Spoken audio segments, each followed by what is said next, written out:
Megazords, putty patrols, ambiguous racial references.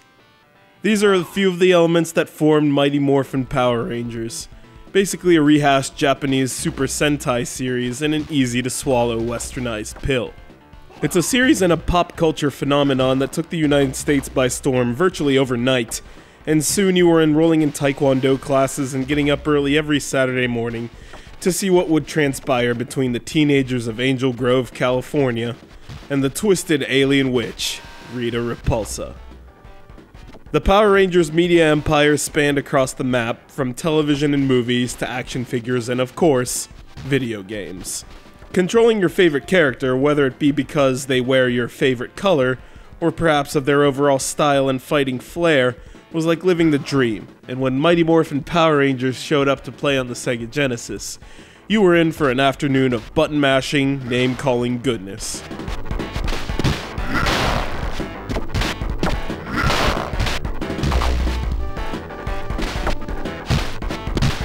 Basically everything that happens in this game is what happens in the series. Rita Repulsa throws her monstrous goons at you, and you must defeat them in true fighting game fashion, as opposed to the Super NES version, which is a side-scrolling putty patrol beat-em-up, not to be confused with MMPR the movie.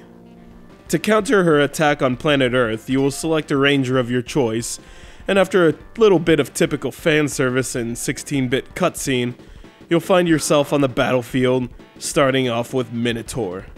I'll be honest, each fight feels a little bit like a boss battle in Final Fight, Streets of Rage, or any other 2D beat-em-up. Your opponent's movements can seem somewhat scripted, making it easy to come up with a broken strategy to defeat him. For example, my man Zach Taylor, who is the Black Ranger before Vash the Stampede beat him out, has a spin attack that can be implemented over and over again, and since the fighting area can go left or right infinitely, there is a chance that you can use such a strategy to your benefit until your enemy falls. Along with the Minotaur, you'll come across some of the show's most popular villains, such as a possessed Green Ranger, and a giant version of Rita's henchman Goldar, and a few mechas which you will battle with Dragonzord and Megazord, each with an arsenal of devastating power attacks.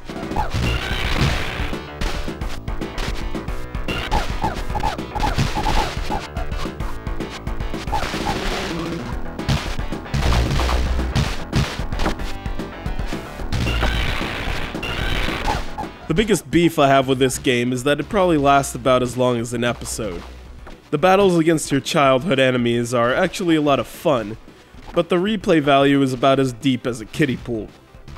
Fortunately, there's a multiplayer mode that might serve you, but in an age of Mortal Kombat and Street Fighter, which would you choose? Mighty Morphin Power Rangers is a good dose of nostalgia that will keep you occupied for about an hour, tops. You might even get the itch to tug at mom's skirt for a trip to the toy store all over again.